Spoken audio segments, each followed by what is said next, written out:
Good morning, everybody. Good morning. Good morning. Hello, hello, hello, hello, hello.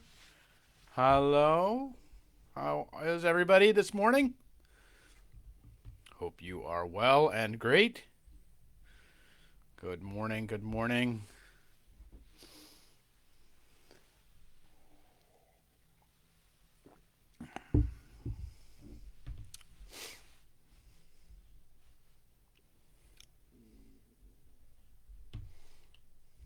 Good morning. How are you? Good morning, everybody. Hey, Vicky. Good morning. How are you? Hello. We are getting going this morning. Hello, hello. Hey, Kate Roberts. Great to see you. Hey. Good morning, Michelle. Good to see you. We are all over the nation already. Like this is crazy town. We're spanning thousands of miles. All kinds of so good to see you all. Welcome, welcome. It's been storming for a whole day here and it finally let go and we're the sun has come out and it's one of these great days. Oh yeah, the mug. I love this mug. Yes, this is my sailing mug. Very, go figure. It's I'm nothing if not predictable. So, good morning, everybody. So glad you are here. So glad you're here. Doing well. We'll get going in just a sec. Good to see folks rolling in. Do Oh, Macy has an ear infection? Ah, that's no good.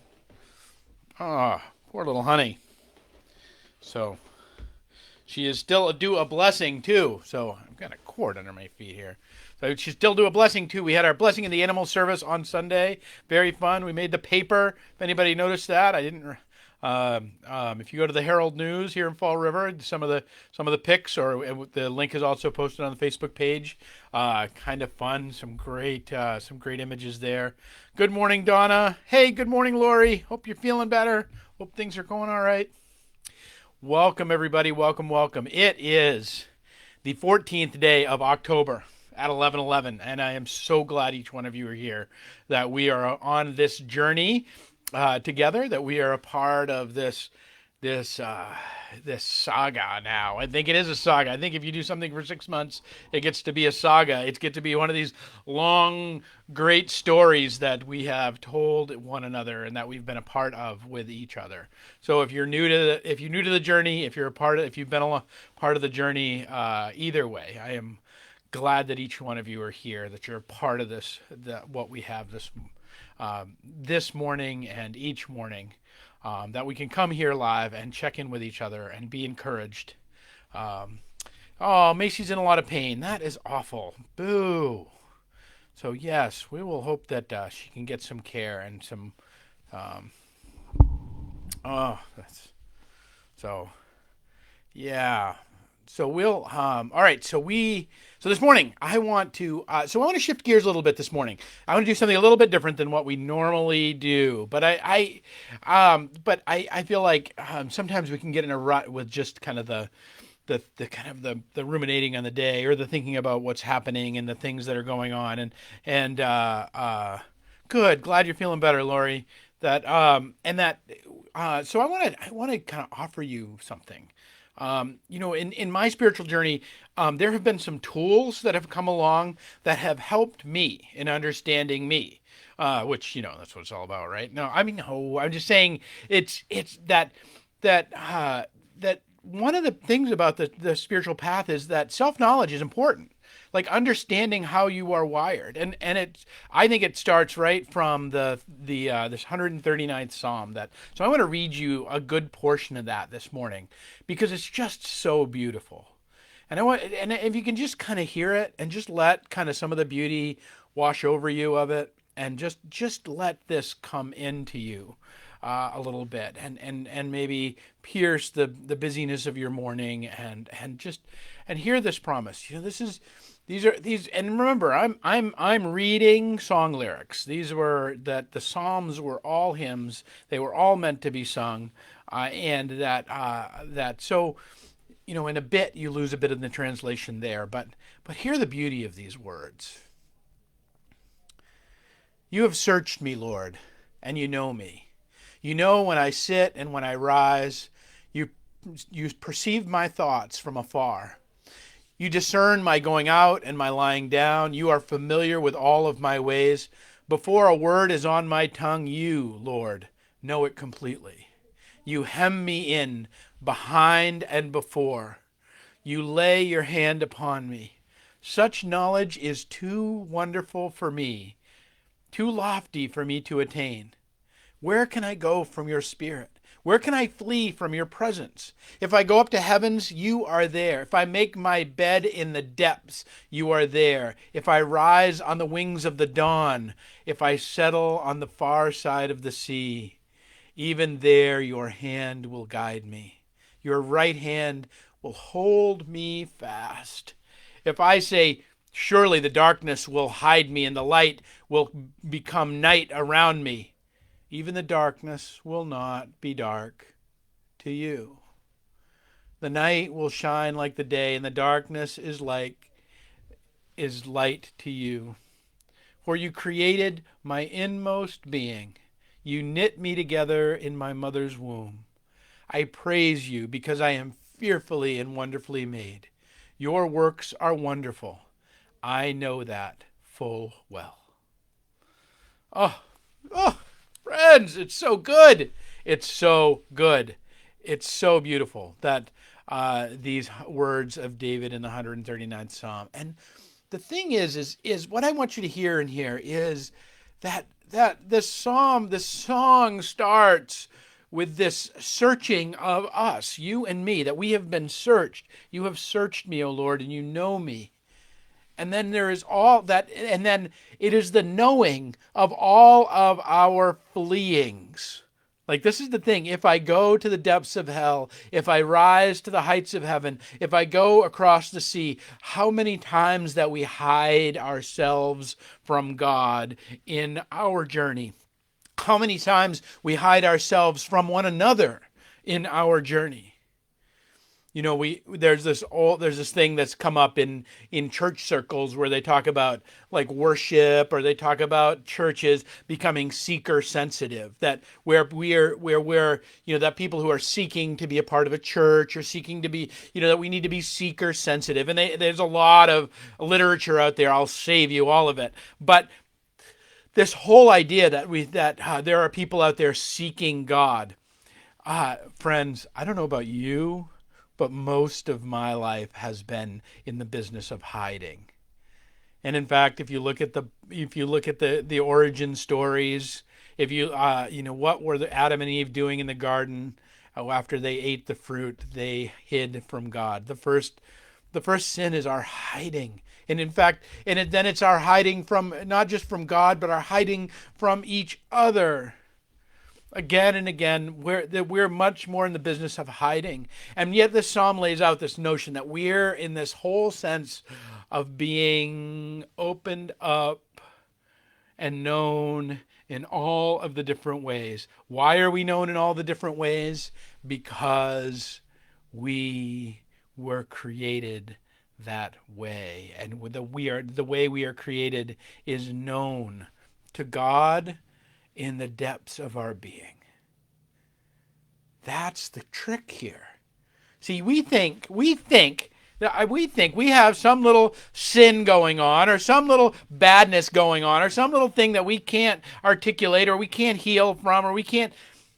Friends, the things that are within us were placed there by the one who made us. If you think creation is pushing your buttons, if you think God is pushing your buttons, well, that may be so because God put them there. And that doesn't mean that God's out there torturing you or poking at you. What it means is that we are to embrace the ways that we are fearfully and wonderfully made. You see, that's what's at stake here. What's at stake here is that in all of our fleeing and all of our going to the heights of heaven and down to the depths of hell and across the seas and all of our running around and all of our doing and our living and all of this, There is a wonderfulness that has been, and an awe that has been, when it says fearfully, it's talking about the awe. There's amazing things. You know, that great old John Prine song, there's gold inside of you. There's that we have gold implanted in us. And that part of that is, now it's not all gold, but that's the whole point. The whole point is that what is within us, because not all things are within us, but the things that are within us have within them beauty and wonder and goodness. So I want to share a couple of the ways that I've encountered those in my life. So the first one I wanted to, and there's three ways I want to talk about this. So this gives you actually some practical stuff to do. If you're looking for something to do today, you could actually go and engage one of these instruments, engage one of these ways of knowing, of self-knowing, and see what you discover. See what fearful and wonderful thing is inside of you. Because I think that's worth doing. That a little self-knowledge, a lot of self-knowledge is dangerous. A little self-knowledge is actually this opening to our fearful and wonderfully made selves. And so I think it's really important that we spend a little time discovering who we are. Now, you probably know, like, none of these things are going to be earth-shattering memos to you.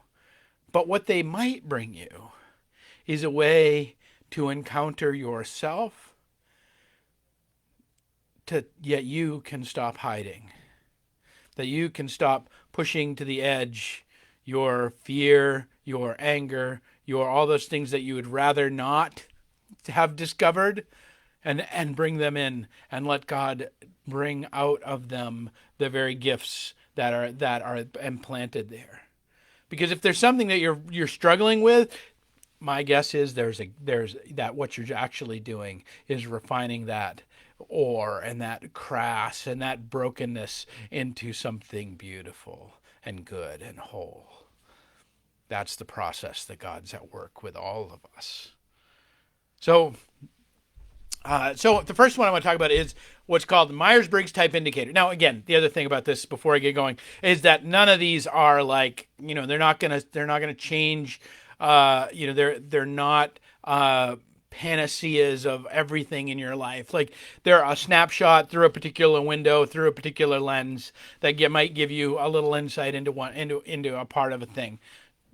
Don't make too much of it. But so here are the three instruments that I would offer you.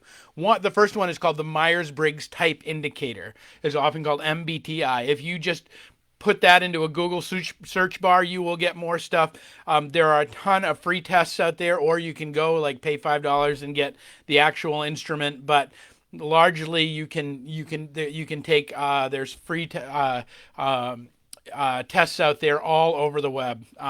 16 types, if you want to write that down. Number 16 type personality. They have a great instrument and a great website. But to discover your Myers-Briggs type is actually, for me, so this was something I did early on. Like, I took this really at the beginning of seminary. It was part of our journey, and discovered that I was what was called an INFP, which, that, if you don't know, that doesn't mean anything to you, and that's fine. But what it discovered to me, that the type is called the idealist, and what it meant. But what I discovered too was that INFPs tend to be about 4% of the population. So by virtue of that, there was this way of it was a liberating moment for me of understanding why I was often the weird kid at the dance, or why I never liked all the things that some other people liked, or what it was that some of the ways that I was different. It was the first time in my life, I think, that something external to me had validated the fact that the way I was wired, and it was really pretty wonderful for me. It was a lot of years ago, but it's still, so I have some love for the Myers-Briggs. It's a wildly flawed kind of thing. Again, not perfect. None of these instruments, none of these ideas are perfect, but what they do, what these personality tests do, and that's a kind of a gross kind of idea. Again, it allows us to enter into a conversation with those things that God has implanted in us as the fearfully and wonderfully made parts of ourselves. So that's one. The second one is what's called this is called Now Discover Your Strengths. And this little book is it's called the Clifton Strengths Indicator. You can get this book, and it will give you a code to a test online, and you can take that test, and it will give you your 5 strengths. And out of about 30 different. And now the interesting thing about this one is probably the most researched. There's like a couple million people now have taken this instrument, and there's a lot of feedback on it. So that this is actually really this actually is probably the best of the ones to get you a sense of like what is it that you do better than anybody else on the planet. And so just to give you an idea of that, if I have some ukuleles behind me. I'm not a musician. I like playing the ukulele. There's a reason I like playing the ukulele. It has 4 strings. Okay, that's why. And it's a lot of fun. And you can't take it too seriously. So there's a lot of good things about that for me that are really helpful. If I were to practice as hard as I possibly could, the research says I can get about 200 times better than the first moment that I pick up a ukulele, which is a lot, right? 200 times better than the first time you start strumming on a ukulele is a great increase. Now, there's a guy out there called Jake Shambakuru, who, you can Google him, who's one of probably the best ukulele players in the world. Now, he has a strength. He has a talent and a strength in being able to play the ukulele, in being able to play music and all this sort of stuff. This is very research based. He, from the moment he picked up ukulele, from the time that he practiced and got better, could be 2,000 times better. 2,000 times better. That's the difference of when we operate in our lives out of our strengths and out of our createdness, out of the way in which we're wired and we're made, and when we're just trying to cobble ourselves through the things that we are bad at or that we're not good at. You see, that's the thing, because what the psalm is also pointing us to is to remind us. What's that line? For you created my inmost being. You knit me together in my mother's womb. I praise you because I am fearfully and wonderfully made. Your works are wonderful. I know that full well. If we want to know the wonderfulness of our works, it is spending time in the things that are the gold that's inside of us. It's in spending the gold that's inside of us on the world. It's not in trying to get better at the thing that we suck at. How many times in life have we been told, oh, you need to just get better. You need to take a daytimer course, or you need to get better at this. You need to get better. Spending time at our weaknesses is expending energy that is not on the things that God has given us. Our gift, our wonderfulness, and in our joy, our experience of joy is in the things that we are great at. Do more of the things that you're great at in life. I truly believe that, and that live our life out of that place. And when we know that full well, that text, I know it full well. How do you know it full well? Well, you spend some time in it. And that's what these things, and so I want to offer you the last one today, and then we'll get out of here. This, which is called the Enneagram. Now, the Enneagram is getting more and more popular all the time. I've done Enneagram work for years. I really like it. I like it mostly because it has a sense of its trajectory. It has a sense of sending you somewhere. It has a sense of it says this is not just who you are. This is not just your personality, for that, whatever that means. But this is not just your fearfully and wonderfully madeness, but it is also when you are healthy, you look more like this, and when you're unhealthy, you look more like that. And so that there's a sense where you can begin to gauge, how am I stepping into my fearfully and wonderfulness? And that's, so I am, if you want to look it up, I am an Enneagram 9 wing 8, and I am totally an Enneagram 9 wing 8. Now, if that means nothing to you, that's great. It's an opportunity for discovery. So there are 3 opportunities for some self-knowledge that you have today. I just felt like we needed a gear shift. We've been grinding on some heavy stuff. I just kind of went back and looked at what we've been doing the past couple of weeks. We've been grinding on some heavy stuff every day. I wanted to give you something not just a little lighter today, but to give you something you could do with it. And so if you have some time today, go explore some of this and discover yourself, because in the discovery of yourself is the discovery of your joy. It's this discovery of the gold that God has placed within you. It's the discovery of your fearfully and wonderfully madeness.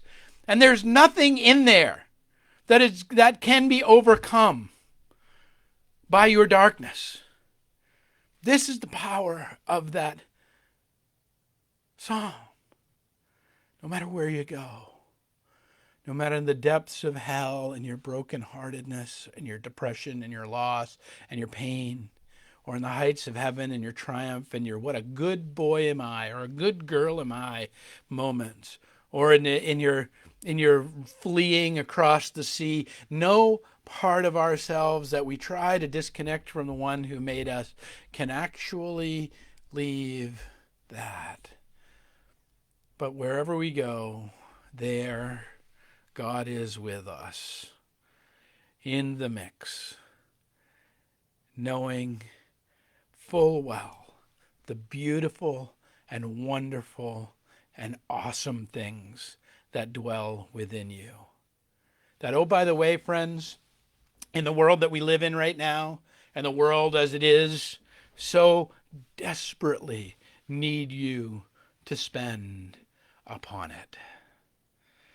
All right, friends, that's my information today. That's what I hope. So that's a little different, and I hope you have some joy in this. Hold it lightly. Don't get too wrapped up with any of this stuff, but go for a little adventure today. If you have some time, spend a little time with one of these 3 modalities and see what they seem to bring you. See if there's some joy in it for you, because my guess is there will be.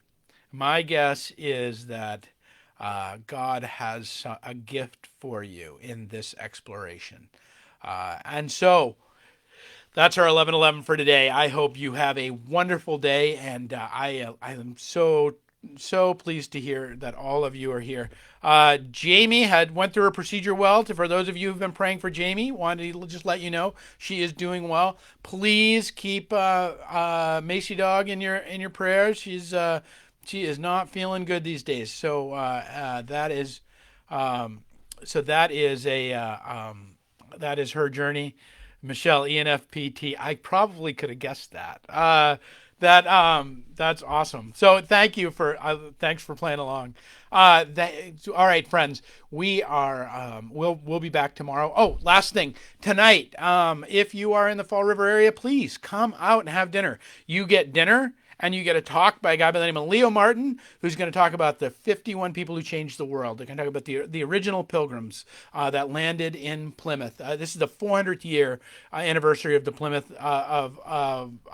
pilgrims landing in Plymouth, and we're going to celebrate it by having a dinner tonight. We've got things all together so everybody will be safe. Don't worry about that. But come on out and hear. Leo is terrific. He's a great speaker, and we have the chance to break bread together, which has been too long.